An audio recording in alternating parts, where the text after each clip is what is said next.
Welcome back to another obscure Asian story. Today we're plunging into a chilling tale of monsters, blackmail, and candy. That's right, we're unwrapping the infamous Gloo Morinaga case that rocked Japan's candy industry in 1984. A shadowy gang used kidnapping, extortion, and blackmail to bring the industry to its knees, and the culprits, only known as the monster with 21 faces. The monster with 21 faces, a name that sends shivers down the spine of anyone who knows the chilling Gloo Morinaga case from Japan in 1984. This alias was inspired by a fictional villain of the famous Japanese author Edogawa Rampo.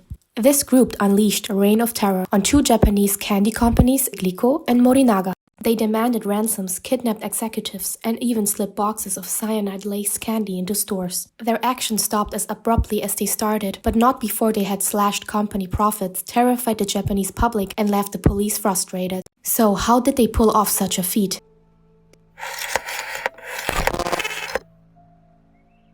Everything began with the Gloo Company on March 18, 1984. On this fateful day, two masked men broke into the home of Gloo president Katsuhisa Ezaki. They cut the telephone lines, tied up his family, and whisked him away.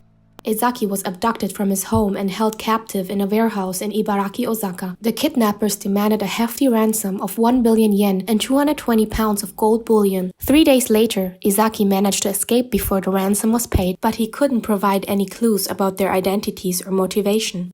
Following Ezaki's escape, the monster with 21 faces set fire to several vehicles at Gloo's headquarters and even left a plastic container full of hydrochloric acid inside a Gloo company building. They taunted the police and the media with threatening letters, dropping hints about their identity. In the weeks that followed, the monster with 21 faces sent several letters to the public, openly mocking the police. They claimed to have poisoned $21 million worth of Gloo's candies with potassium cyanide soda and threatened to put them on store shelves. While no poisoned candies were found, Gloo products were pulled from stores, resulting in a loss of over $20 million and the layoff of 450 part-time workers. Then, on June 26, 1984, the monster with 21 faces sent a message declaring their forgiveness of Gloo, and the harassment of the company stopped. It's unclear what Ezaki or Gloo did to earn this forgiveness, whether it was a real incident or an imagined slight, but true to their word, they left Gloo alone after that letter.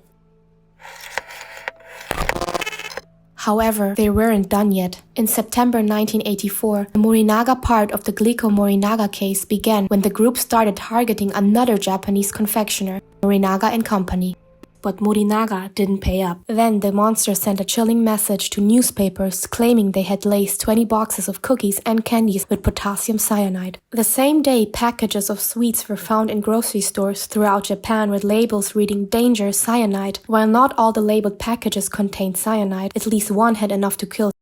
The monster then threatened to put 30 more boxes of poisoned candy on store shelves without labels. This led to massive stakeouts by about 40,000 officers across the country, but they yielded nothing. Investigators found surveillance video showing a suspect placing something on a shelf where poisoned candy was later found, but the poor quality of the video made it impossible to identify the man, known as Video Man. By July, Morinaga was on the verge of losing an estimated $130 million in sales and laying off as many as 1,000 workers. The stress of the case led to the tragic suicide of the head of the Shiga Prefecture Police, Shoji Yamamoto. The monster with 21 faces decided to stop torturing food-making companies, stating that any future blackmail would not be them, but someone copying them.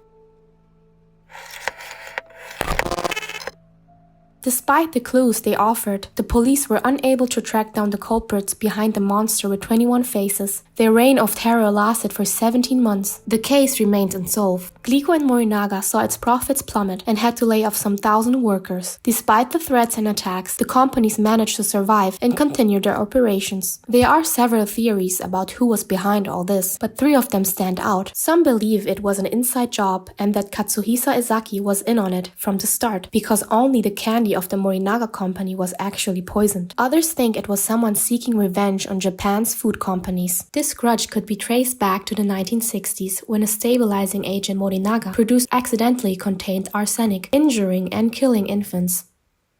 The third theory involved the fox-eyed man, Manabu Miyazaki. He was the son of a Yakuza boss and a known criminal. In November 1984, police spotted a suspicious fox-eyed man near the drop-off point for the extorted 100 million yen. The suspect managed to escape, but the stolen car he had been driving, complete with the police scanner inside, was found.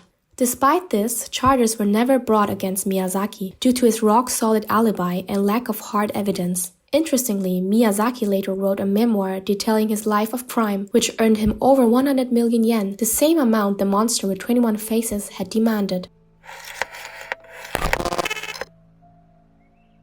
In the 1980s, Japanese police were known for their effectiveness, solving 97.1% of murder cases and 55.3% of thefts in 1983. The failure to solve the Gloo case was a significant blow to the police's reputation. The police investigated a staggering 125,000 people, from Yakuza mobs to North Koreans, and chased thousands of tips, but they never managed to identify the culprits. The case remains one of the most notorious unsolved mysteries in Japan's modern history. Despite the reign of terror, no one was ever poisoned, and the group never showed up to collect any extortion money. At the end of their day, their identity will likely forever remain a mystery.